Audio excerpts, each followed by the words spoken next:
നമസ്കാരം.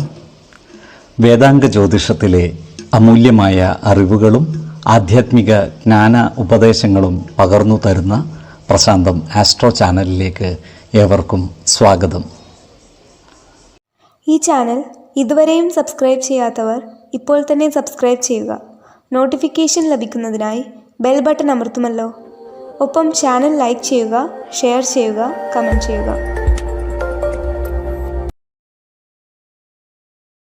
കൊല്ലവർഷം 1199 മിഥുന സംക്രമം ഉത്രം നക്ഷത്രത്തിലാണ്.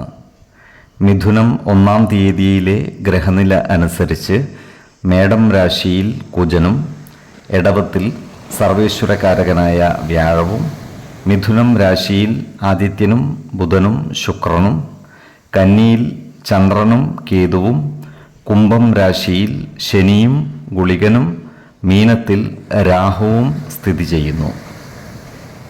അവിട്ടം നക്ഷത്രത്തിൽ ജനിച്ചവർക്ക് മിഥുനമാസം പൊതുവെ ഗുണഫലങ്ങൾ കൂടിയിരിക്കും. ഈ നക്ഷത്രക്കാരായ കലാ സാംസ്കാരിക പ്രവർത്തകർക്ക് അനുകൂല കാലമാണ്.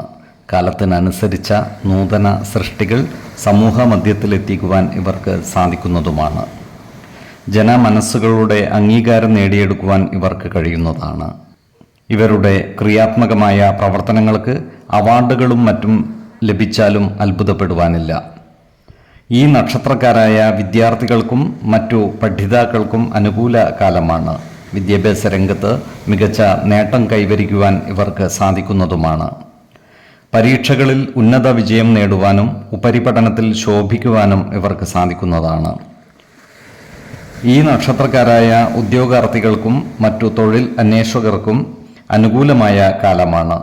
സർക്കാർ, അർദ്ധ സർക്കാർ സ്ഥാപനങ്ങളിലോ മറ്റ് സ്വകാര്യ സ്ഥാപനങ്ങളിലോ ഇവർക്ക് ജോലി ലഭിക്കുവാനുള്ള സാധ്യതകളും കാണുന്നുണ്ട്. അതുപോലെ വിദേശത്ത് ജോലിക്ക് ശ്രമിക്കുന്നവർക്കും അവരുടെ ആഗ്രഹം പൂർത്തീകരിക്കുന്നതാണ്. ഈ നക്ഷത്രക്കാരായ ബിസിനസ്സുകാർക്കും കാര്യങ്ങൾ അനുകൂലമാണ്. കാലത്തിനനുസരിച്ച നൂതന സാങ്കേതിക വിദ്യകൾ ബിസിനസ് രംഗത്ത് പ്രാവർത്തികമാക്കുന്നതിനും പുതിയ ബിസിനസ്സുകൾ ആരംഭിക്കുന്നതിനും ഇവർക്ക് സാധിക്കുന്നതാണ്. ബിസിനസ്സിലൂടെ സാമ്പത്തിക നേട്ടം കൈവരിക്കുവാൻ ഇവർക്ക് സാധിക്കുന്നതുമാണ്. എന്നാൽ സാമ്പത്തിക കാര്യങ്ങൾ കൈകാര്യം ചെയ്യുമ്പോൾ ജാഗ്രത പാലിക്കേണ്ടതാണ്. അനാവശ്യ ചെലവുകൾ നിയന്ത്രിച്ചു നിർത്തേണ്ടതുമാണ്. ഇവർക്ക് സഹോദരങ്ങളിൽ നിന്നും സഹായ സഹകരണങ്ങൾ ലഭിക്കുന്നതാണ്. കുടുംബ ജനങ്ങളുമായി നല്ല സ്നേഹ സൗഹൃദ ബന്ധങ്ങൾ നിലനിർത്തുവാൻ പരമാവധി ശ്രമിക്കേണ്ടതുമാണ്. 2, 12, 26 തീയതികൾ അനുകൂലമാണ്.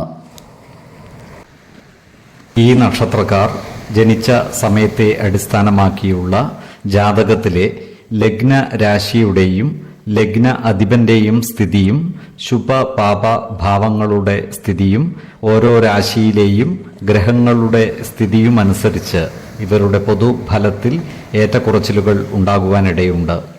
കുടുംബ ദേവതകളെയും ഇഷ്ടദേവതകളെയും ഉപാസിക്കുന്നത് ഇവർക്ക് ആയുരാരോഗ്യ സൗഖ്യമേകും.